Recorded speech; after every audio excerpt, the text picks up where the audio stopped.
और disqualification of an auditor, मतलब किन किन सिचुएशन में आप डिस्क्वालिफाई होते हो ऑडिटर होने के लिए। ये देखा जाता है अपॉइंटमेंट के टाइम।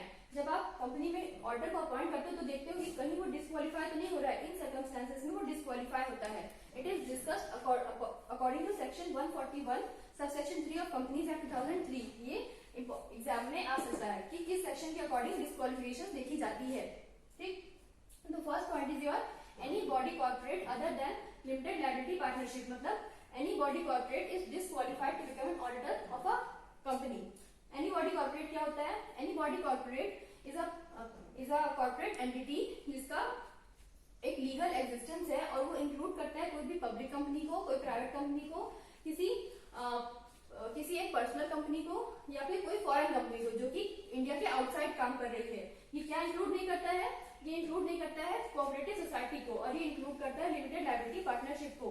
इसीलिए इसमें स्पेसिफाई किया गया है कि any body corporate is disqualified, लेकिन क्वालिफाइड कौन है? Limited liability partnership is qualified. ठीक, नेक्स्ट है आपका एम्प्लॉय और ऑफिसर इन अ कंपनी। आप अगर किसी कंपनी में एम्प्लॉय हो या ऑफिसर हो उस कंपनी के, तो आप उस कंपनी में एज एन ऑडिटर अपॉइंट नहीं किए जा सकते हो। मतलब अगर आप किसी कंपनी, जैसे आपकी कोई कंपनी है, जैसे आपकी कोई कंपनी है रिलायंस, तो आप उसके एम्प्लॉय हो, एज एन एम्प्लॉय आप उस कंपनी के ऑडिटर अपॉइंट नहीं किए जाओगे। नेक्स्ट आपका ऑफिसर और पार्टनर इन कंपनी। अगर कोई कंपनी है जिसके आप पार्टनर हो, आप उस कंपनी के पार्टनर हो या ऑफिसर उस कंपनी में, तब भी आप डिस्क्वालिफाई होते हो उस कंपनी के ऑडिटर होने के लिए। Fourth situation is relative is a director और की मैनेजरियल पोजीशन, मतलब आपका कोई रिलेटिव जो है उस कंपनी में की मैनेजरियल पोजीशन, कोई इंपॉर्टेंट पोजीशन होल्ड कर रहा है, या फिर रिलेटिव जो आपका डायरेक्टर है उस कंपनी का, तभी भी आप डिस्क्वालिफाई होते हो उस कंपनी के ऑडिटर होने के लिए। आप नहीं हो सकते उस कंपनी का ऑडिटर। नेक्स्ट इज आपका एनी पर्सन, हिज रिलेटिव और हिज पार्टनर। ये 3 सेक्शन पे डिवाइडेड है, इसको ध्यान से देखना। एनी पर्सन मतलब कोई भी एक ऐसा इंडिविजुअल, एक ऑडिटर, अगर ऑडिटर के ढंग से देखा जाए, कोई भी एक ऐसा इंडिविजुअल जिसका कोई भी शेयर है, कोई भी स्टेक है किसी कंपनी में, कोई भी 1 रुपए का भी अगर स्टेक है, 1 रुपए का भी अगर शेयर है किसी कंपनी में ऑडिटर का, तो वो डिस्क्वालिफाई होता है एक ऑडिटर अपॉइंट होने के लिए किसी कंपनी में। ये देखा जा रहा है एनी पर्सन के सेंस में। अगर उस पर्सन का या ऑडिटर का शेयर है, कोई भी शेयर है कंपनी में, तो वो डिस्क्वालिफाई होता है कंपनी का ऑडिटर होने के लिए। नेक्स्ट है आपका अगर it is indebted to company of more than ₹5 lakh, तो वो डिस्क्वालिफाई होता है। मतलब अगर वो इंडेप्टेड है to a company of more than ₹5 lakh, तो वो डिस्क्वालिफाई होता है। लेकिन कितने पे होता है? मोर देन 5 लाख पर। अगर 5 लाख है तब भी वो चल जाएगा, लेकिन ऑडिटर को क्या होना चाहिए? मोर देन कितना नहीं होना चाहिए? 5 लाख से ज्यादा उसका नहीं होना चाहिए डेट। नेक्स्ट है ही हैज गिवन गारंटी। अगर कोई ऑडिटर जो है वो गारंटी लिया हुआ है किसी कंपनी में कि आप उनको लोन दे दो, I am taking the guarantee, तभी भी वो क्या है? वो डिस्क्वालिफाई होता है। अगर उसने सिक्योरिटी दी हुई है, has provided any security of more than 1 lakh, तो वो डिस्क्वालिफाई होता है। Next is his relative. अगर रिलेटिव है, रिलेटिव मतलब आपके क्लोज रिलेटिव आ जाते हैं, इसमें आपके father, mother, sister, son, uncle, aunty, step mother, step father, ये सब आ सकते हैं, मतलब आपके क्लोज रिलेटिव आ सकते हैं। तो अगर रिलेटिव है, relative holding up to ₹1 lakh of face value, तो वो क्वालिफाई करता है।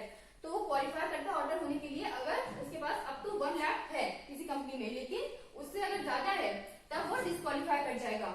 If more than 1 lakh, then he disqualifies to be an auditor of a company. Next is if he is debtor to the company of more than 5 lakh, मतलब 5 लाख तक चल जाएगा। इसमें भी सेम कंडीशन है, अगर 5 लाख तक उसका वो डेटर है कंपनी में, तो वो चल जाएगा, वो क्वालिफाई हो जाएगा। लेकिन कब नहीं होगा? अगर 5 लाख से इंक्रीज होता है तो वो डिस्क्वालिफाई हो जाएगा to become the auditor of the company. Next if he has given guarantee, like same जैसे पर्सन में था, पर्सन के केस में, वैसे अगर उसने गारंटी ली हुई है तभी भी वो डिस्क्वालिफाई कर जाएगा। नेक्स्ट है आपके पार्टनर के केस में। ठीक, अगर पार्टनर का केस अगर देखा जाए तो उसमें क्या होता है? इफ अगर आपका जो पार्टनर है, ऑडिटर का जो पार्टनर है, ही होल्ड्स अ सिक्योरिटी और शेयर, तो अगर शेयर होल्ड कर रहा है तब क्या हो जाएगा? वो डिस्क्वालिफाई हो जाएगा to become the auditor of a company. If the debtor has more than ₹5 lakh, तभी भी वो डिस्क्वालिफाई कर जाएगा। किसको क्वालिफाई करेगा? अगर 5 लाख से कम है, 5 लाख भी है, तभी भी वो क्वालिफाई कर रहा है, लेकिन डिस्क्वालिफाई करेगा किसमें? वो 5 लाख में डिस्क्वालिफाई कर जाएगा। अगर उसने गारंटी ली हुई है, अगर ही इज द पार्टनर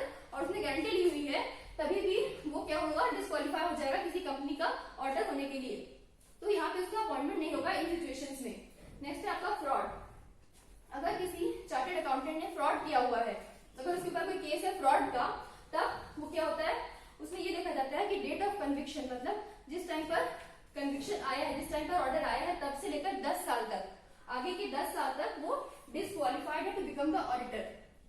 ठीक, यहाँ पे देखा जाएगा 10 ईयर्स पे। ये भी इंपॉर्टेंट है, क्वेश्चन आज पे आ सकता है कि कितने साल तक। तो फ्रॉड के केस में 10 ईयर्स तक आपका डिस्क्वालिफिकेशन हो सकता है। नेक्स्ट है आपका chartered accountant can audit up to 20 public companies only and private. मतलब जो चार्टर्ड अकाउंटेंट होता है, जो स्पेशलाइज्ड पर्सन है, चार्टर्ड अकाउंटेंट है, वो एक साल में 20 पब्लिक कंपनी को ही ऑडिट कर सकता है।